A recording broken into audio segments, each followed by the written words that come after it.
ಹಾಗೇ ಬಂದ್ಬಿಟ್ಟೆ. ಬರಬೇಕಾದ್ರೂ ನಾನು ಬಿಗ್ ಬಾಸ್ ಮನೇನ ಒಂದು ಸ್ವಲ್ಪ ನೋಡಬೇಕು ಅಂತಲೂ ಅನಿಸ್ತಿಲ್ಲ ನನಗೆ. ಅದೇ ಥರ ನನ್ನ ಸ್ವಇಚ್ಛೆಯಿಂದಲೇ ನಾನೇ ಬಂದೆ ಬಿಗ್ ಬಾಸ್ ಮನೆಗೆ. ಹಂಗೂ ರಕ್ಷಿತಾ ನನ್ನ ಕೈಯೆಲ್ಲ ತಬ್ಬೆ ಇಟ್ಕೊಬಿಟ್ಲು ಮಾತಾಡಿ ಮಾತಾಡಿ ಅಂತ. ಬಿಗ್ ಬಾಸ್ ಮನೆಗೆ ಚಂದ್ರಪ್ರಭಾ ಎಂಟ್ರಿ ಕೊಡ್ತಾರೆ ಅಂದಾಗ ಎಲ್ಲರ ಎಕ್ಸ್ಪೆಕ್ಟೇಷನ್ ಇದ್ದಿದ್ದು ಟಾಪ್ 5 ಫೈನಲ್ ಲಿಸ್ಟಲ್ಲಿ ಇವರು ಇದ್ದೇ ಇರ್ತಾರೆ ಅಂತ. ಇನ್ನೂ ಶಾಕಿಂಗ್ ಆಗಿದ್ದು ಅವರು ಹೊರಗಡೆ ಬಂದಾಗ ರಿಯಾಕ್ಟ್ ಮಾಡಿದ್ದಾಗಿರಬಹುದು, ಮನೆಯವರೊಂದಿಗೆ ಯಾರ ಹತ್ರ ಕೂಡ ಮಾತಾಡಲಿಲ್ಲ, ತುಂಬ ಮೌನವನ್ನು ವಹಿಸಿ ಹೊರಗಡೆ ಬಂದರು. ಯಾಕೆ, ಏನು ಕಾರಣ? ಯಾಕೆ ಅವರು ಆ ಮೊಮೆಂಟಲ್ಲಿ ಏನು ರಿಯಾಕ್ಟ್ ಮಾಡೋದಕ್ಕೂ ಇಷ್ಟಪಡಲಿಲ್ಲ? ಯಾಕಂತಂದರೆ ಬಿಗ್ ಬಾಸ್ ಮನೆಯಿಂದ ಹೊರಗೆ ಬಂದಾಗ ತುಂಬ ಇಮೋಷನ್ಸ್ ಮನಸ್ಸೊಳಗಿರುತ್ತೆ. ಬಿಕಾಸ್ ಆ ಜರ್ನಿ ಅವ್ರನ್ನ ನೋಡಿರ್ತಾರೆ. ಎಲ್ಲದ್ರ ಬಗ್ಗೆ ಅವರನ್ನೇ ಪ್ರಶ್ನೆ ಮಾಡೋಣ, ಅವ್ರ ಹತ್ರ ಮಾತಾಡ್ಸೋಣ. ಇವತ್ತು ನಮ್ಮ ಜೊತೆಗೆ ಜಾಯ್ನ್ ಆಗಿದ್ದಾರೆ, ಬನ್ನಿ ಅವ್ರನ್ನ ಮಾತಾಡ್ಸೋಣ. ಚಂದ್ರಪ್ರಭಾ ಅವರೇ, ಹೊರಗಡೆ ಬಂದಿದ್ದೀರಿ, ಹೇಗಿದ್ದೀರಿ ಇವಾಗ? ಚೆನ್ನಾಗಿದ್ದೀನಿ. ಓಕೆ, ಏನು ಅನಿಸ್ತಾ ಇದೆ ಹೊರಗಡೆ ಬಂದ ನಂತರ? ಒಂದಿನ ಆಗಿದೆ, ಏನು ಅನಿಸ್ತಿದೆ? ಏನು ಅನ್ನಿಸ್ತಾಯಿಲ್ಲ, ಆರಾಮಾಗಿದ್ದೀನಿ, ಚೆನ್ನಾಗಿದ್ದೀನಿ. ಓಕೆ, ಈಗ ಬಿಗ್ ಮನೆಯಿಂದ ಹೊರಗಡೆ ಬರುವಂಥ ಸಂದರ್ಭದಲ್ಲಿ ತುಂಬ ಇಮೋಷನ್ಸ್ನ ಕ್ಯಾರಿ ಮಾಡ್ತಾರೆ. ಯಾಕೆ ನೀವು ಅಷ್ಟೊಂದು ಮೌನ ವಹಿಸಿದ್ದು? ಒಂದು ಮಾತನ್ನು ಕೂಡ ಆಡಲಿಲ್ಲ. ರಕ್ಷಿತಾ ಪಾಪ ತುಂಬ ಕೇಳ್ಕೊತಾ ಇದ್ರು, ಚಂದ್ರಣ್ಣ ಮಾತಾಡಿ ಮಾತಾಡಿ ಚಂದ್ರಣ್ಣ ಅಂತ. ಅವಳು ತುಂಬ ಶಾಕಲ್ಲಿದ್ಲು. ನೀವು ಯಾಕೆ ಅಷ್ಟೊಂದು ಮೌನ ವಹಿಸಿದ್ದು? ಏನು ಕಾರಣ? ನನಗೆ ಅದೇನೋ ಗೊತ್ತಿಲ್ಲ, ಬಿಗ್ ಬಾಸ್ ಅಂದ್ರೆ ನನಗೆ ಇಷ್ಟ ಆಗಲಿಲ್ಲ. 4-5 ದಿನದಿಂದ ನನಗೆ ಬೇಡ ಅಂತ ನನ್ನೇ ಸ್ವಇಚ್ಛೆಯಿಂದ ಆಚೆ ಬಂದೆ. ಬರಬೇಕಾದ್ರೆ ನಾನು ಅಲ್ಲಿರೋ ಎಲ್ಲ ನನ್ನ ಸಹಪಾಠಿಗಳ ಜೊತೆ ನಾನು ಮಾತಾಡಲಿಲ್ಲ ಅಂದ ತಕ್ಷಣ ಅವ್ರ ಜೊತೆ ಜಗಳ ಆಡಿದ್ದೀನಿ. ಆ ಥರ ಈ ಥರ ಅಲ್ಲ, ನಾನು ಯಾರ ಜೊತೆನೂ ಜಗಳ ಆಡೇ ಇಲ್ಲ. ಎಲ್ಲರ ಜೊತೆನೂ ಒಳ್ಳೆ ಪ್ರೀತಿ ವಿಶ್ವಾಸದಿಂದ ಇದ್ದೀನಿ. ಅವರು ಎಲ್ಲರೂ ಕೂಡ ನನ್ನ ಅಣ್ಣ ಅಂತ ಮಾತಾಡಿಸ್ತಾರೆ. ಅಂದರೆ ಯಾರನ್ನೋ ಒಬ್ಬರು ಮಾತಾಡ್ಸ್ತಾ ಕೂತ್ಕೊಂಡ್ರೆ ಎಲ್ಲರೂ ಮಾತಾಡ್ಸ್ತಾ ಕೂರ್ಬೇಕಾಗ್ತದೆ ಅಂತ ಮೊದಲೇ ನನಗೆ ಬೇಡ ಅಂತ ಅನಿಸ್ಬಿಟ್ಟಿತ್ತಲ್ಲ ಬಿಗ್ ಬಾಸು. ಅದರಿಂದ ನನ್ನ ಪಾಡಿಗೆ ನಾನು ಬಂದೆ. ಹಂಗೂ ರಕ್ಷಿತಾ ನನ್ನ ಕೈಯೆಲ್ಲ ತಬ್ಬೆ ಇಟ್ಕೊಬಿಟ್ಲು ಮಾತಾಡಿ ಮಾತಾಡಿ ಅಂತ. ನಾನು ಆವಾಗಲೂ ಮಾತಾಡಲಿಲ್ಲ, ಸುಮ್ಮನೆ ಒಂದು ಸಲ ಅವಳು ತಪ್ಕೊಂಡು ಸಮಾಧಾನ ಮಾಡಿ ಹಾಗೇ ಬಂದ್ಬಿಟ್ಟೆ. ಬರಬೇಕಾದ್ರೂ ನಾನು ಬಿಗ್ ಬಾಸ್ ಮನೇನ ಒಂದು ಸಲ ನೋಡಬೇಕು ಅಂತಲೂ ಅನಿಸ್ತಿಲ್ಲ ನನಗೆ, ಬಂದ್ಬಿಟ್ಟೆ. ಬೇಡ ಅನ್ನುವಂಥ ಸ್ಟ್ರಾಂಗ್ ಡಿಸಿಷನ್ ಬಿಗ್ ಬಾಸ್ ಸಾಕು ಅಂತ ಹೇಳಿ ಯಾಕೆ ಡಿಸೈಡ್ ಮಾಡಿದ್ದು? ಈಗಲೂ ಕೂಡ ತುಂಬ ನೀವು ಅದನ್ನು ಓಪನ್ ಆಗಿ ಮಾತಾಡ್ತಾ ಇಲ್ಲ. ಯಾಕೆ ಬೇಡ ಅಂತ ಡಿಸೈಡ್ ಮಾಡಿದ್ದು? ಯಾಕೆ ಬಿಗ್ ಬಾಸ್? ಇಲ್ಲ, ಅದೊಂದು ದೊಡ್ಡ ಕಾರಣನೇ ಐತೆ ನನಗೆ ಬೇಡ ಅನ್ಸೋಕ್ಕೆ. ಬಟ್ ಅದನ್ನು ನನಗೆ ಹೇಳೋಕ್ಕೆ ನನಗೆ ಇಷ್ಟ ಇಲ್ಲ. ಇಲ್ಲ, ಅದನ್ನೇ ಹೇಳೋದು ಬೇಡ ಅಂತ ಸುದೀಪ್ ಸರು ನನ್ನ ವೇದಿಕೆ ಮೇಲೆ ಕೇಳಿದ್ರು, ಏನಕ್ಕೆ ನೀವು ಹೇಳಲೇಬೇಕು ಅಂತ. ಇಲ್ಲ ಸರ್, ನನಗೆ ಹೇಳಬೇಕು ಅಂತ ಅನ್ನಿಸ್ತಾ ಇಲ್ಲ ಅಂತ ಅಂದೆ. ಈಗಲೂ ನಾನು ಅದ್ರ ಬಗ್ಗೆ ನಾನು ಹೇಳೋಕ್ಕೆ ಇಷ್ಟಪಡಲ್ಲ. ಮುಂದೊಂದು ದಿನ ನಾನು ಖಂಡಿತ ಹೇಳ್ತೀನಿ ನಾನು ಏನಕ್ಕೆ ನಾನು ಆಚೆ ಬಂದೆ ಅಂತ.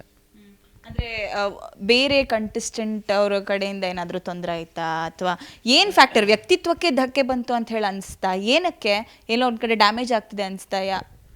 ಇಲ್ಲ, ನನಗೆ ಹೊರಗಡೆ ಏನು ಟೆಲಿಕಾಸ್ಟ್ ಆಯ್ತದೆ ಅನ್ನೋದು ನನಗೆ ಅದ್ರ ಬಗ್ಗೆ ಏನಿಲ್ಲ. ನಾನು ಎಲ್ಲರ ಜೊತೆನೂ ಚೆನ್ನಾಗಿದೆ. ಅದರಿಂದ ಎಲ್ಲ ಪ್ರೀತಿ ವಿಶ್ವಾಸದಿಂದ ತುಂಬ ಚೆನ್ನಾಗಿದ್ದು. ಯಾವ ಕಲಾವಿದ್ರ ಮೇಲೂ ಏನು ಬೇಜಾರಿಲ್ಲ, ನನ್ನ ಮೇಲೂ ಅವ್ರಿಗೆ ಬೇಜಾರಿಲ್ಲ. ಬಟ್ ನನಗೆ ಬೇಡ ಬಿಗ್ ಬಾಸ್ ಅಂತ ಅನ್ನಿಸ್ತು ಅಷ್ಟೇ. ನನ್ನಂತರೂ ಬೇಡ ಕಣಪ್ಪ, ನಾನು ಯಾಕೆ ಬಂದೆ ಅಂತಲೇ ಅನಿಸ್ತು.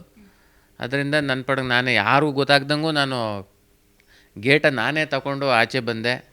ಓಪನ್ ಮಾಡಿ ನಾವು ಹೋಗ್ಬೇಕು ಅಂದೆ, ಬಟ್ ಓಪನ್ ಆಗಲಿಲ್ಲ. ಆಮೇಲೆ ಸುದೀಪ್ ಸಾರು ಕರ್ತಿ ಕೇಳಿದ್ರು ಏನಕ್ಕೆ ಅಂತ. ಇಲ್ಲ ಸರ್, ನಾನು ಹೋಗ್ತೀನಿ, ಬೇಡ ಅಂತ ಅಂದೆ. ಅದೇ ಥರ ನನ್ನ ಸ್ವಇಚ್ಛೆಯಿಂದಲೇ ನಾನೇ ಬಂದೆ ಬಿಗ್ ಬಾಸ್ ಮನೆಯಿಂದ. ಸೋಷಿಯಲ್ ಮೀಡಿಯಾದಲ್ಲಿ ಒಂದಷ್ಟು ಕಾಮೆಂಟ್ಗಳು ಬರ್ತಾ ಇದೆ. ಏನಂದರೆ, ಚಂದ್ರಪ್ರಭಾ ಅವರು ತುಂಬ ಚೆನ್ನಾಗಿ ಆಡ್ತಾಯಿದ್ರು. ಎಲ್ಲೋ ಒಂದು ಕಡೆ ರಿಷಾ ಮತ್ತು ಚಂದ್ರಪ್ರಭಾ ಅವರ ಒಂದು ಇದನ್ನು ತೋರಿಸಿ, ಅಂದರೆ ಗಿಲ್ಲಿಗೂ ಇವ್ರಿಗೂ ಕಂಪೇರ್ ಮಾಡಿ ಅವರು ಮಾನಸಿಕವಾಗಿ ಒಂಚೂರು ಕುಗ್ಗಿದ್ರು ಅಂಥೇಳಿ. ನೀವು ಅದು ಹೌದಾ? ಏನಾಯಿತು?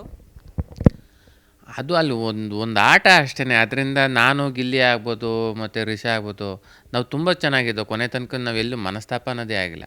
ಗಿಲ್ಲಿ ನನಗೆ ಇಲ್ಲಿ ಹೊರಗಡೆ ಇದ್ದಾಗಲೂ ಒಳ್ಳೆ ಬೆಸ್ಟು ಗೆಳೆಯ ನನಗೆ. ನಾವು ತುಂಬ ಚೆನ್ನಾಗಿದ್ದೋ. ಅದು ಯಾವುದು ಕಾರಣ ಅಲ್ಲ, ಬಟ್ ಹೊರಗಡೆ ಯಾವ ರೀತಿ ಅಂದ್ಕೊಂಡಿದ್ದಾರೋ ನನಗೆ ಗೊತ್ತಿಲ್ಲ. ಒಟ್ಟಿನಲ್ಲಿ ನಾವು ತುಂಬ ಚೆನ್ನಾಗಿದ್ದೋ. ನಾನು ಬಂದೊತ್ತಿಗೆ ಬೇರೆನೇ ಕಾರಣ ಇದೆ, ಅದರಿಂದ ನಾನು ಆಚೆ ಬಂದೆ ಅಷ್ಟೇ. ಯಾರು ತುಂಬ ಮನಸ್ಸಿಗೆ ಹತ್ತಿರ ಆಗಿದ್ದು ಹೊರಗಡೆ ಬಂದಮೇಲೆ ಇವ್ರ ಜೊತೆ ಮಾತಾಡಬೇಕು ಅನ್ನುವಂಥದ್ದು ಯಾರಿದ್ದಾರೆ ಅಂತ? ಅಂದರೆ ಎಲ್ಲರೂ ಒಳ್ಳೆ ಬೆಸ್ಟ್ ಫ್ರೆಂಡೇನೆ. ಬಟ್ ರಕ್ಷಿತಾ ನನಗೆ ತುಂಬ ಕನೆಕ್ಟ್ ಆಗ್ತಾರೆ. ಏನಕ್ಕೆ ಅಂದರೆ, ಅಟ್ಲೀಸ್ಟು ಅವರ ಕುಟುಂಬ, ಅವ್ರ ಫ್ಯಾಮಿಲಿ ಎಲ್ಲ ಒಟ್ಟಿನಲ್ಲಿ ತುಂಬ ದೂರದಲ್ಲಿ ಇರೋದ್ರಿಂದ ಅವರು ಏನೋ ಗೊತ್ತಿಲ್ಲ. ಈಗ ನಮಗಾದರೂ ಯಾರೋ ಸ್ನೇಹಿತರಾಗ್ಬೋದು, ನಮ್ಮ ಕುಟುಂಬದವರಾಗ್ಬೋದು, ಹಿಂಗೇನೋ ಬಂದು ಹೋಗೋದು, ಬಟ್ಟೆ ಕೊಡೋದು, ಈ ಥರದ್ದೆಲ್ಲ ಒಂದು ಸಂಪರ್ಕ ಇತ್ತು ಬಿಗ್ ಬಾಸ್ ಜೊತೆಗೆ. ಬಟ್ ರಕ್ಷಿತಾ ಬರಬೇಕಾದ್ರೆ ತಂದೆ ತಾಯಿ ಬಂದಿದ್ರೆ ವಿನ ಆವತ್ತಿನಿಂದ ಒಂದು ಸಲನೂ ಬಂದಿಲ್ಲ. ಬರಬೇಕಾದ್ರೇ ಒಂದಷ್ಟು ಬಟ್ಟೆನ ತೊಗೊಂಡು ಬಂದು ಅದನ್ನೇ ಹೊಕ್ಕೊಳ್ಳೋದು, ಅದನ್ನೇ ಹಾಕ್ಕೊಳ್ಳೋದು, ಈ ಥರ ಮಾಡ್ತಾಯಿದ್ರು. ಆಮೇಲೆ ಎಲ್ಲರ ಜೊತೆ ನಾವು ಹುಡುಗಿ ಹೇಗೆ ಅಂದರೆ, ತುಂಬ ಚಿಕ್ಕ ಹುಡುಗಿ ಥರ ಇದ್ರೂ ಎಲ್ಲಿ ಸರಿ ಅನಿಸ್ತದೆ ಸರಿ ಅಂತ ಅನ್ನೋಳು, ಎಲ್ಲಿ ತಪ್ಪು ಇದೆ ಅಂತಂದರೆ ಅಲ್ಲಿ ತಪ್ಪು ಅನ್ನೋರು. ಅವ್ರನ್ನ ಗಮನಿಸಿದಾಗ ರಕ್ಷಿತರನ್ನ ತುಂಬ ಕರೆಕ್ಟಾಗಿ ಇದ್ದಾರೆ ಅಂತ ಅನ್ನಿಸ್ತಾಯಿತ್ತು. ಆಮೇಲೆ ಅದರಿಂದ ತುಂಬ ಒಂದು ಸ್ವಲ್ಪ ಜಾಸ್ತಿ ನಾವು ತುಂಬ ಕ್ಲೋಸ್ ಆದೋ. ಎಷ್ಟೋ ಜನ ಅಪ್ಪ ಮಗಳು ಅಂತ ಇದ್ರು.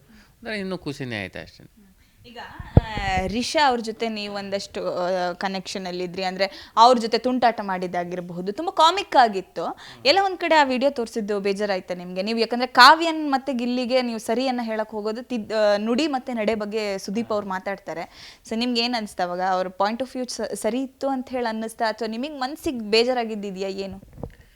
ನಮ್ಗೆ ಆ ಥರ ಏನೂ ಇಲ್ಲ. ಯಾಕೆಂದರೆ ನಾನಾಗ್ಬೋದು, ಕಾವ್ಯ ಆಗ್ಬೋದು, ಗಿಲ್ಲಿ ಆಗ್ಬೋದು ತುಂಬ ಚೆನ್ನಾಗೇ ಇದ್ದು. ಏನಿಲ್ಲ, ಅವ್ರು ಹೇಳಿದ್ರು ಅಷ್ಟೇ. ಜನ ಹೆಂಗೆ ತಿಳ್ಕೊಂಡಿದ್ದು ಹೊರಗಡೆ ಅದ್ರ ಬಗ್ಗೆ ನನಗೆ ಅವಶ್ಯಕತೆಯೂ ಇಲ್ಲ. ಯಾಕಂದ್ರೆ ನಾವು ಚೆನ್ನಾಗಿದ್ದೀವಿ ಅಂದರೆ ಹೊರಗಡೆಯವರು ಹೇಗಾರು ತಿಳ್ಕೊಳ್ಳಿ, ನಮ್ಮಲ್ಲೇ ಸಮಸ್ಯೆ ಇಲ್ಲ ಅಂದರೆ ನನಗೆ ಹೊರಗಡೆಯವ್ರದ್ದು ಏನು ಅಭಿಪ್ರಾಯ ನನಗೆ ಅವಶ್ಯಕತೆ ಇಲ್ಲ. ಯಾಕಂದರೆ ನಾವು ಕೊನೆಗಂಟ್ಲು ಅಣ್ಣ ಅಂತ ಕಾವ್ಯವ್ರು ಮಾತಾಡ್ಸೋರು, ನಮ್ಮ ಬಾಯಿ ತುಂಬ ತಂಗಿ ಅಂತ ಮಾತಾಡಿಸ್ತಾ ಇದೆ. ನಮ್ಮಲ್ಲಿ ಯಾವತ್ತೂ ಒಂದು ಕಿಂಚಿತ್ತೂ ಯಾವುದೇ ವೈಮನಸ್ಸಂತೂ ಆಗೇ ಇಲ್ಲ.